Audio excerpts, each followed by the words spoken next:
Well, now delving into details of some of the stories with Charles Fakroha, IBrandTV senior analyst. Good morning to you. Welcome to the show. Good morning. Thank you for having me. Yes, indeed. A pleasure having you on the show as always. But let's start with the story coming from the military saying that this CBN cashless policy will frustrate military operations because they need to pay their officers on the field. What are your thoughts? Well, we always know that, or we've known from time that security operations are coded. And I'm glad with what the person that came from the NSA's office, the Rear Admiral, you know, that there is certain information you cannot disclose to the press. Yes, this is not the first time Nigerians soldiers are involved in military operations. We've been all over the world, Somali, East Timor, Liberia, and currently we are in our own country, you know, doing this insurgents. Yes, you need to pay soldiers on the battleground. They need to be paid, you know, the allowances and every other time. Even the operations going on, you need to buy fuel, logistics, and all that. So I don't expect that if they require cash, then you will say because it is cashless policy, you will not make the cash available to them. But can't they be transferred to them?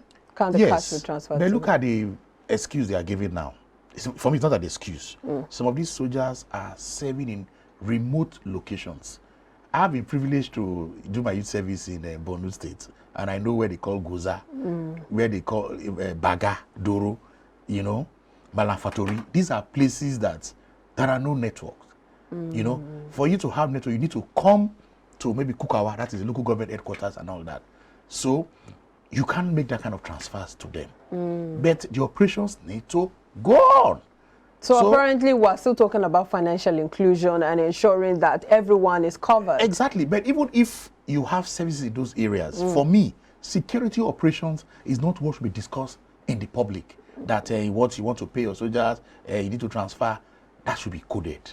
If there is a need to give them cash, of course, give them the cash. Okay. And if there is a need that, yes, when you transfer the money, they will see it and they can make it, there is no problem with that. But for me, I think it is not something that should be discussed to the press. Yes, in the public, because these are security operations and it needs to be coded, and the soldiers too will know that. But this should be a high priority situation. That's what I'm saying. It should be high priority. Especially, you know, just like the elections that are coming. Yes, make cash available to the various army finance officers, and they know how to send the money to their troops on ground. In fact, we've seen because we need them even for security during the elections. Of course.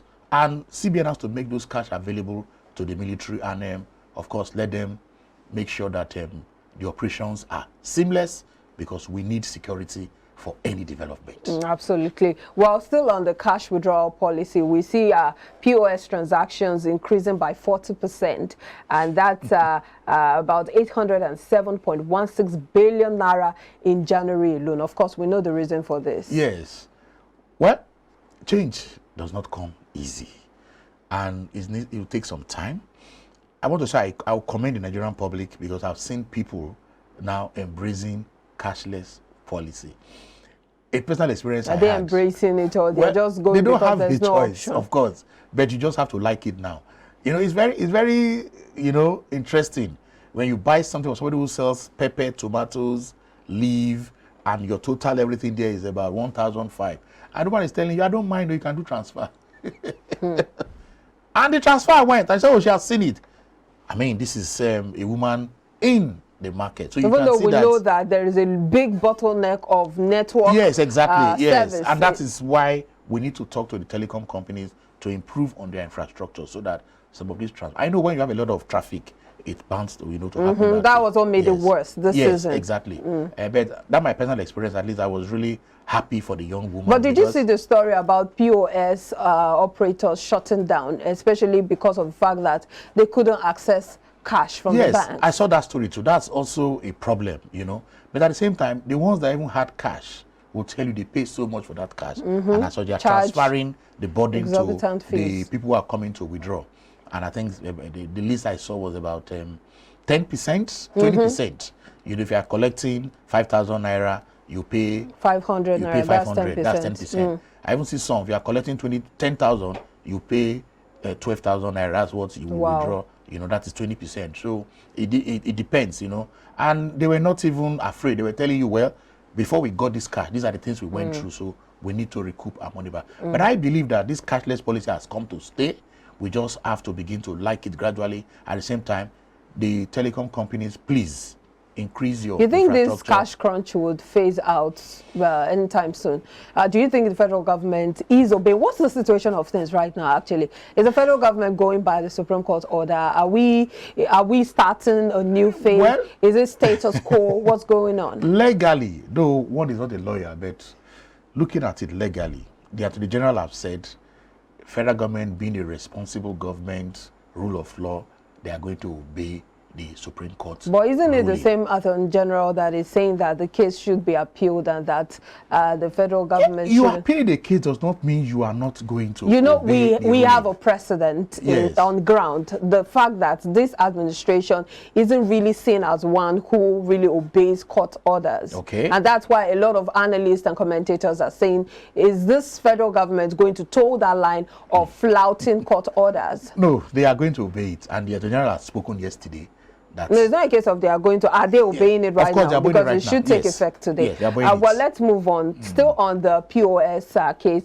Now, federal government is saying that they would now begin to sanction fuel marketers who are rejecting POS transactions. You'd recall that a lot of people have been complaining, especially Yes. with the fuel queues and fuel hike and everything. A lot of, commuters have been complaining about the fact that you go to the filling stations and then they're rejecting you or after they're staying 7 denying- hours on the queue, on the and it's queue. for them to say they are telling you you cannot pay you cannot with your pay card. if you don't have cash, you know, and all that. For me, I would say that's a little bit of irresponsibility, and that's where I support what the government has done. You think they have the Yes. tools and what they need to follow up or monitor this? Yeah, they say I've deployed security people to those filling stations, but again, I would just need to appeal to them, you know, moral suasion.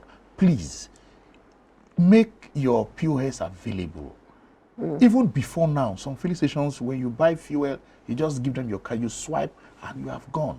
Even before now. So let them continue and improve on that. At the same time, make this POS available, not just only 1, 2, 3, 4, 5, so that the people who have come to buy fuel, if they don't have cash, they can use other alternative payment. And of course, transfers too should be accepted. In fact, before now, there was a time I was stranded. I traveled to a place and I had no cash. But the hotel I was going to stay, they said they are accepting transfer. And of course, I did the transfer there. And they saw it. And of course, I was given a room. So we should accept this alternative method of payment. We just need it. We're not saying we are going to be having 100% cashless. There is no way that's 100% cashless. You will still need certain transactions that you need some little cash here and there. Indeed, but we hope that this is effective, especially in ensuring that those who are flouting this law, who are denying customers from using Are dealt POS, would be dealt with. Exactly. Indeed. Thank you so much for the robust contribution, as always, Charles Fakroha, IBrandTV senior analyst. Thank you. It's always a pleasure. Have a great weekend. Thank you. Well, still to come after the break, the market breadth closed negative as NNFM led 16 gainers and 17 losers, topped by GlaxoSmith at the end of the day's session. We'll take a break and details will come after that. Stay with us.